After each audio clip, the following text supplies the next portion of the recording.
What a scintillating game at the Millantor. St. Pauli hosting Borussia Dortmund in their match day one. 6 goals, 1 red card, 2 penalties, ticker tape all over the floor. I'd hate to be the ground staff that has to collect that. In fact, funnily enough, they just left it on the floor, didn't they? Credit to the players, they just played through it all. Anyway, Gonzo, do what you do best, son. Well, do one of the things that you do best. Don't get offended. Gives a claw. Let's have a transition, so without further ado, we can get into reacting to this absolute roller coaster of a game at the Millantor between St. Pauli and Borussia Dortmund. As part of a brand new Bundesliga season, we've been starting each video with putting the focus on the squads of the respective fussball teams involved in the matches that we're reacting to, and we're going to do the same here. It should be a pretty short one for Borussia Dortmund because, in all honesty, and their fans will tell you that, right? If I just go onto X or look on Instagram or even have a glance on Ask Jeeves, and you'll see there's some pretty pissed off BVB fans because there's been no one, right? No one of note has sort of come in or gone out. Just briefly on the big ones that have gone out. Jamie Gittins has gone out to Chelsea. I need to go and join Big Jim up the Chelsea. That massive fucking dressing room that I'm sure is going to stretch from Stamford Bridge all the way out of Knightsbridge, probably into like Fulham Broadway because of all the players that are in there. So Jamie Gittins has gone to Chelsea. Gio Reyna, there's rumours that he's going to Borussia Mönchengladbach. That might well have gone through by the time this video comes out. And Youssef Moukoko, football manager wonder kid, up the front there, you know, had all the potential to be like an Adeyemi, burst onto the scene. His star sort of, well, the trail on it sort of burnt out on it really. But anyway, Youssef Moukoko's now gone out to the Danish league. He's gone out to play for FC Copenhagen, however you pronounce it. He's gone out there. And in terms of the transfers coming in, again, this is what's really upsetting BVB fans because it's been nobody. Jan Couto came in from Manchester City last season. That loan move has since been made permanent. But it looks like he's going to be out, thankfully not permanently, but for quite a while after suffering a nasty fucking tackle in their opening DFB Pokal match against Rot-Weiss Essen. Should have been Rottweiler Essen. You should see that tackle. They did win that game 1-0 later on. I believe it was a Seru Jurassic goal that saved their blushes against that Liga 3 side, the dreaded league side. Anyway, take a look at that tackle. It's fucking X-rated. Daniel Svensson, well, we talked about that last season. We already put a video out about that one. He made his loan move permanent from Nordsjælland, which was great. Jude Bellingham, the younger, only by 18 months, maybe 2 years, younger brother of Jude Bellingham, following in his footsteps. He signed from the Black Cats of Sunderland, which of course that was interesting because it happened. Well, the rumours started before the very expensive relegation. Sorry, it's not relegation. The playoff game, the most richest game in English football, or so they say, the Championship playoff game. Anyway, in that final against Sheffield United, it had already been confirmed in a room round the back somewhere. Anyway, so Jobe Bellingham, he's coming into Borussia Dortmund to play like his brother did.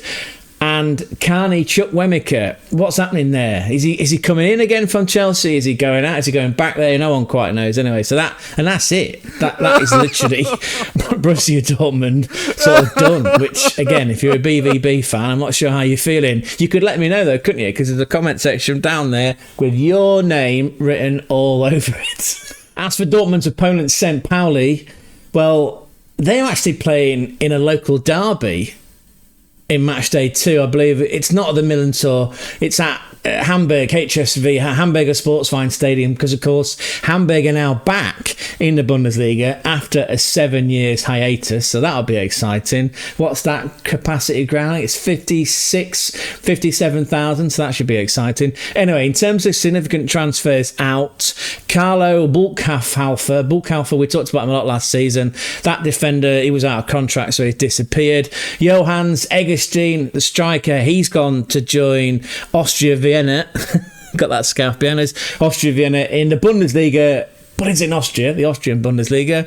Morgan Gulivogi, striker, he scored quite a few times last season. He's gone to Liga to join up with Racing Club Lens. They play in that gorgeous, is it yellow and orange or yellow and red kit? Either way, yeah, I remember that because Arsenal played them during the 1999/2000 Champions League campaign where they were playing all the games at Wembley. I remember that one. And Philip Treu, he's gone to Freiburg. These are all permanent moves, by the way. Elias Sad, his name's going to come up a lot this season. He's gone to Bavaria, not to play for FC Bayern Munich, to play for Augsburg. Great match day food, by the way. And Sieb van der Heyden, tall, extremely tall Dutch defender. He's gone back to Mallorca because that was a season-long loan. And in terms of other significant loan signings that have gone back to their parent clubs, Robert Wagner, he's gone back to Freiburg, as has Noah Weishaupt. Really good player on the right wing, and anyone called Noah gets our personal vote. He's gone back to Freiburg as well because that season-long loan has finished. In terms of significant ins then, and again in no select order, Andreas Hudonji, the striker, interesting. Burnley signed him last season, 24-25 season, stuck him out on the right side of midfield. He did play one EFL, one Carabao Cup game against Wolves, in which they did nothing and they lost 2-0. He then spent the rest of last season out on loan in Belgium, the old Jupiler League, playing for Standard Liège. Of course, they have this crazy relegation system, like gauntlet style, as much as they do in the top half of the table, trying to get into European football. So all told, I believe he ended up playing, Andre Hudonji ended up playing 18 games, because again 10 of those were in the Standard League format, 8 were in this European playoff series of matches, gauntlet style. 18 games, he scored 4 personal goals and came up with 2 assists. So that's a new striker, and he's joined up front. Technically he's a winger, but he will be playing up front. Matheus Pereira Lage, he's coming from Stade Brest. Again, last season he played 29 times in league and 2 goals, 2 personal goals and 7 assists, which implies that he's absolutely a winger. Did also play 4 times in the Coupe de France, 1 goal, 1 assist, and then he played 9 times in the Champions League because, of course, Stade de Brest, look away Mickey Richards, that was a nightmare for you last year on comms. 9 times in the Champions League and 1 personal goal. So yeah, all told in last season for this Lage right winger / forward, 42 games, 4 personal goals, 8 assists. So that could be an interesting new striking dynamic for St. Pauli. And then some defenders at the back. Yannick Robach, he's a centre-back that's come in from Austria Klagenfurt. And talking of Austria Klagenfurt, they've also raided a goalkeeper. So Simon Sparry's come in. It feels like he's just going to be warming the bench if, in fact, he doesn't go out on loan before the deadline day closes. Deadline day in the Bundesliga, or in Deutschland, I believe it's September 1st, and I say by believes, I mean, isn't it? I think it applies to all the structures, not just Bundesliga, Zweite, Dritte. I think the regional, I think everyone applies to this September 1st deadline. James Sands, the American, he was on loan last year from New York City FC. That's been extended as well. And one other one of note, Louis Oppi. Remember Louis Oppi? He played for Arminia Bielefeld, and they went on this dreamy DFB Pokal run last season, didn't they? They knocked out 4 opponents on the Bundesliga, got into the final, being played in Berlin, took our breath away. Remember, we did a watch-along based on that, and they got beat, didn't they, by VfB Stuttgart, couple of goals, yeah, brace from Nick Voldemade in that final. But yeah, they since Arminia Bielefeld got promoted from the Dritte Bundesliga to the Weite Bundesliga, so from 3 to 2. Louis Oppi was in that. He scored quite a few goals last year from left back, at least 3 if not 5. Certainly 3 came in that DFB Pokal run. Hitting the brakes briefly just to focus on Dortmund, because of course they were part of the FIFA Club World Cup, this new expanded tournament, the brainchild of Gianni Infantino, who likes He likes the green, doesn't he? We went to one of the games. It was their opening group game against Fluminense, the Brazilian team. That was in New York, but actually Newark. It was a good, 12 kilometres from where we were staying downtown in Newark.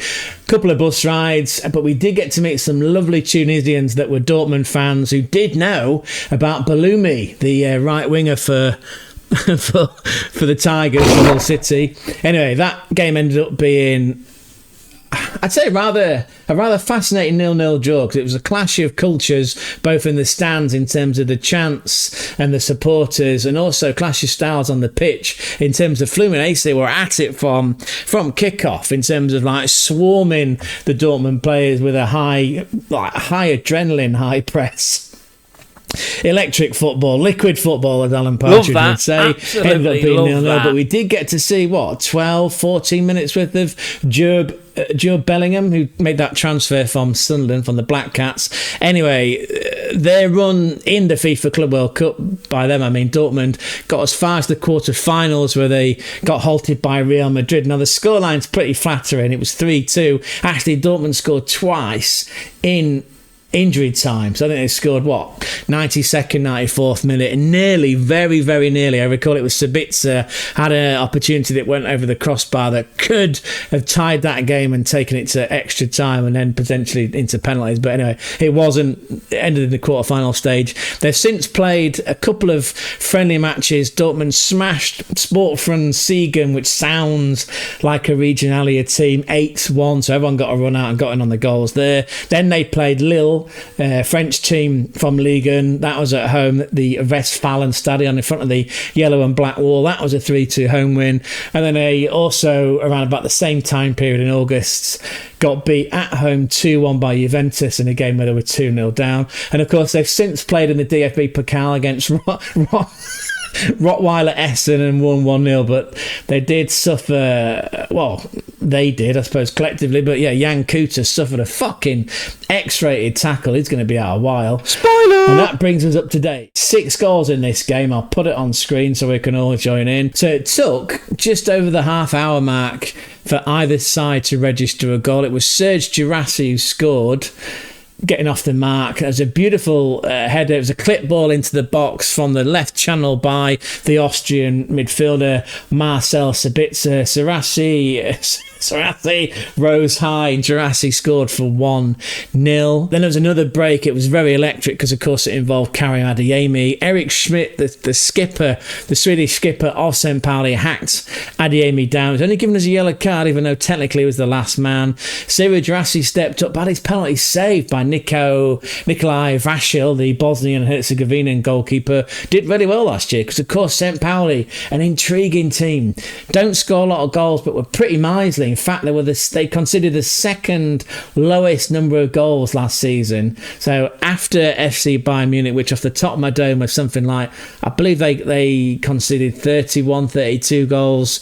St. Pauli's was about 34, 35. So yeah, if they just scored more goals, which they did, hopefully they don't score 3 goals all season, because if they do, they are going down. In fact, funnily enough, we have predicted St. Pauli to be going down this season. I recall our prediction video, we had St. Pauli losing in that relegation playoff game to SV Darmstadt. Anyway, we are getting ahead of ourselves. Yeah, it's 33 regular season games in the Bundesliga to go before that potential outcome. Anyway, yeah, Girassi stepped up. He had his penalty saved by Vasil, who did well last year. 9 clean sheets, I want to say, off the top of my dome. Anyway, some changes at half-time. Adeyemi went off for Julian Brandt. We like him, don't we, Gonzo? We like him. I think he likes it. Could have gone to Arsenal potentially like 2 or 3 years ago. Looking great with that little white Alice band, yeah, still keeping his blonde hair. Was he 29 years of age and looking fit, actually, looking like he's under pressure to keep his spot in the team. Obviously, he only came on as a substitute at half-time. Felix Demetriou, brother of Luke, who plays for Dirty Leeds of the Midlands. Of course, he scored on his debut in the English Premier League. It was a penalty against Everton. Rather spurious handball, wasn't it, given against Tarkovsky? Anyway, jumping around all over the place, don't we? Felix Demetriou, he came on for Jude Bellingham. So again, we've seen 45 minutes of Bellingham in the Bundesliga. That, of course, was his debut. 50 minutes then, the equaliser comes in for the home team, sending the Millantor crowd in Hamburg wild. Andreas Houterdonji, the guy that's coming from Burnley but did play the second half of the season in Belgium for Standard Liège. Yeah, it was a header assisted by Daniel Sanani. His name's going to feature a lot this season. He's a Luxembourg. Do you call him Luxembourgian? Anyway, he's from Luxembourg. You don't get many of them, do you? Professional footballers playing for Luxembourg in the Bundesliga. You don't get many of them for a Euro. So that was levelling the game at 1-1. And then Dortmund turned it on. Yeah, they were piling on the pressure. 67th minute. An assist credited to Felix Nemecha. But it was a little bit of a layoff. Voldemar Anton must have got a nosebleed because he found himself in the 18-yard box, the defending box of St. Pauli. And his strike on the half volley, it just clipped Hulk Wahi, Hulk Wahi, giant of a defender. He actually caught his hand, so potentially if it had gone wide, there might have been a VAR shout for a penalty. Anyway, as he twisted his body to try and get out of the way, it clipped his hands and it went in the bottom corner. No chance for Vachil. That was 2-1. And then there's a potential, well, if not goal of the season, then goal of the first half of the season, because of course the Bundesliga, very sensible and practical people, the Germans, they take a winter pauser, don't they, in December. Julian Brandt, it was a clip ball from, I believe he was inside his own half, Pascal Grosser. Once upon a time he played for Brighton and Hove Albion. Massive assist meister last year, at least 10 assists alone in the Bundesliga. He clipped a ball upfield. Julian Brandt, little touch with his left foot to tee himself up and then twisted his body. By this point now he's inside the 18-yard box, bearing down on goal, and a right-footed, beautiful clip shot on the volley past Vachil for 3-1. Honestly, check it out on Ask Jeeves. It's a beautiful goal. And you'd have thought by that point, 3-1, 74, 75 minutes, so pretty much 2/3 of the game done. Just close the game out, lads. You know, you've still got 3 more substitutes. Close the game out. Bring on the likes of Salih Ozcan, Emre Can. Just kill the game off. Kill the game off. No, it didn't work that way, did it? The Australian Connor Metcalf came on for Adam Dwigala? I don't know what that accent was. Along with Manialos Saliakis, you're going to hear that name a lot this time. He came on for the injured Pykra. He played, by the way, I didn't mention him, but he was a Pykra? Yeah, he was an incoming transfer for St. Pauli. He came in from a team in Poland last season. Piast Glici. Anyway, they play in the Extra Class. Yeah, it's the top tier, premium tier football in Poland. So Saliakis, Colin Metcalf on, along with striker Abdoulaye Cisse, no relation of the former striker that played. No, he was a midfielder. I wanted Cisse that played for Liverpool. God, that was like 25 years ago. Anyway, there's then a penalty because ball into the box. Cisse's tugged down by Filippo Mane. He's a young lad, Italian, 20 years of age. Came in via Sampdoria on loan last season. Yeah, hot prospect. Played a few times for the Italian under-21s. He was adjudged by VAR to have pulled down Cisse. Penalty. Up steps that guy from Luxembourg. Once again, Daniel Sanani sends Gregory Kurbel, the Swiss goalkeeper for Dortmund, the wrong way.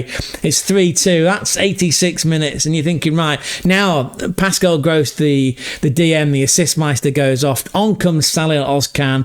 Dapo Afolainen, we talked about him a lot last year, was a super sub on it for St. Pauli. Didn't score that many goals, but he did cash in towards the rear end, or the backside, as the Americans say, backside of the season. He came on for the American, James Sands. There you go, that was a subconsciously good link. And Eric Schmidt, the Swedish captain, came up from the back. The ball fell to him. It fell pretty sweetly, to be fair. He took a touch to his right. He struck it. There was a post-match interview with Gregory Kurbel where he said himself, look, the guy struck that ball sweet. I did get a fraction of a glove on it, but it was always destined to go into the corner of the goal, and the crowd at the Millantor just went wild. I mean, they do like a good pyro though, right? It's a very progressive, forward-thinking club. Yeah, it just went wild. Sabitzer got a yellow card deep into injury time, but they couldn't score a fourth goal. Thankfully, no more goals were conceded by Dortmund, and the game finished 3-3. Whoo, wow. And they talk about it being a Farmers League. Come on, that's excitement, isn't it? 6 goals, 2 penalties and a red card. Looking at the match stats very briefly, possession was pretty evenly split. I mean, St. Pauli shaded it just with 51%. 11 shots, 7 of which were on target for St. Pauli versus the 8 shots. 7 of those were on target, so Dortmund were pretty clinical with their striking. 4 big chances as well. 4 big chances for Dortmund, because 3 goals did come from that. 2 big chances for the home team. 2 big chances missed as well by Dortmund out of that 4 they created. Corner-wise, St. Pauli are always going to do this to you, right? They're always going to pump the ball long, and they're always going to play for set pieces, which again is a bit of a grimy but very, very effective tactic on Football Manager, especially if you are the underdog team. And then in terms of the passes, 484 for St. Pauli versus 481 for Dortmund, so pretty damn pretty damn close. Yeah, see how exciting that game was? Orgasmic. Here's a breakdown of the respective match ratings for the individual players. Let's focus on Dortmund, why not? Gregory Kerbel, Swiss goalkeeper, on a 6. There's rumours that he's going to be leaving. Rumours every day, right? If you go on transferfeed.com, Chelsea, Newcastle, Liverpool, he's going everywhere. Still there though, isn't he? Still there, still the captain, the Swiss, reliable Swiss, I say Swiss Tony, Swiss Gregory. Only a 6.0 because I suppose he did concede 3 goals. He did pull off some other saves though, because early doors St. Pauli could have gone 1-0 up. The new boy, Filippo Mane, with a 5 and a red card, so he's going to be absent with a suspension. Oh, Kuto was playing, so it wasn't such a reckless challenge after all, was it? He's a fucking legend. Daniel Svensson with a 7.3. Let's have a look at the players that really matter, right? The reason you came here, Jude Bellingham is 19, played the first half, 28 touches, none of them in the opponent's box, 2 passes into the final third, made 3 clearances, 2 of them were headers, and recovered the ball twice. That's for his 6.0. Filippo Mane, again, recovered him. He got a 5, played 85 minutes before getting red carded, did concede a penalty, did make 6 defensive contributions. Not quite sure that breaks down as, but it sounds good, doesn't it? It sounds good. And then Seru Girassi, he won the most duels in the air. That's 8. Least amount of touches of any outfield player. And we're going to see this a lot, I suppose, because he's a striker. But that said, 1 goal from his 3 shots on the goal. Did miss a big chance from his 36 touches, and 6 of those touches came in the opponent's box. And Daniel Sanani then, who was the player of the match from Luxembourg with an 8.8. Created the most chances in the match of 3. He's the most foul player as well. 1 goal, 1 assist and 2 shots. And then Louis Oppi, just to round out, because we talked about him in the build-up, he came in from Armenia Bielefeld, only 23, left wing back, played the full game, had 2 shots of his own, created 1 chance, and had 66 touches. And defensively, working back, didn't do a great amount, did he? More of a progressive player going forward. What do you make of all that then? You Borussia Dortmund, you BVB fans. What do you reckon to that? 3-1 up with 15 minutes to go. You couldn't quite hold on. And actually, it was a record because it's the first match day 1 in 10 seasons where Dortmund haven't won. Yeah, I'll say that again. It's the first time in 10 seasons where Dortmund have not won their opening Bundesliga match day. That makes better sense, doesn't it? We did see Jan Kuter, right? So that X-rated challenge from the Rottweiler Essen can't have been too bad because he did play, didn't he, in that game. Drassi had a penalty saved, but he did score a goal, and I should have pointed this out before, that he's now been involved in 8... What's he got here? It's 8. He's contributed to 8 goals in the last 6 games that he's played in the Bundesliga. Yeah, he scored 7 himself and he's had 1 assist. So Girassi is on fire. He was the top bagsman last year, wasn't he? And recall, he ended up being the top goal scorer in the Champions League. That was an honour that he shared with Rafinha from Barcelona, once of dirty Leeds of the Midlands. So yeah, what do you think of that then? If there's any St. Pauli fans out there, please, like, absolutely pile in. 3-1 down you were, with 15 minutes to go. Yeah, you get a penalty. Of course, it went to VAR off field, and then Daniel Sinani stepped up and converted it. And then the captain Fantastic, with that beautiful finish with just minutes to go on the clock in regular time, beating Swiss Gregory Kerbal in goal, and you come away from your Milan tour with a point shared. That, again, they call it the Farmers League, but that game literally had everything. We've got some insights into some new signings, right? Again, we saw 45 minutes of Jude Bellingham, as we saw 15 minutes of him when we were watching Dortmund in the FIFA Club World Cup. It feels like there's some more signings need to come in. Yeah, Niko Kovac needs to go out and secure some more signings before that September 1st curtain of the transfer window closes. As for St. Pauli, you brought in a new striker, and he's partnered up front with a winger, right? And it's worked, absolutely worked. You've got your defence working hard. There wasn't Jackson Irvine, he wasn't in that squad because he must be still that injured. But once he comes back, my oh my. Again, last season, didn't concede many goals, St. Pauli. Second least goals conceded in the Bundesliga. They just didn't score enough. And that's why we tipped them to go down. And sod me, in the first game, they go and score 3. They did concede 3, though, because again, they've still got a bit of it's still an issue, right? It's all right going forward, and it's all right coming back every game from the brink and getting equalising goals, but they've got to start registering some wins. Anyway, match day 1, St. Pauli 3, Borussia Dortmund 3. What do you think of that, people? You know what you can do. There's a comment section down there. It's got your name written all over it. And if you have got this far in the video, what do we say, Gonzo? Thank you so much. We appreciate your support. Again, we're doing this full time, so any way that you can show us some love like you have been doing with your viewership, with your comments, with your likes, just going to ask a little bit more, please. Have a think about it. In fact, fuck it, don't. Please just help us out. You know the drill. 2 fingers in that double pivot. 1, smash the like. 2nd, hit the subscribe. And thirdly, you could comment, but the best way of really helping us, spread the word. While you're out and about and in with a shout, tell your classmates, tell your workmates, tell your family, tell them about the channel. Bring them on in. We can all grow together. Anyway, we're going now. Need to lie down after that. I'll be the same. Ciao, ciao, ciao.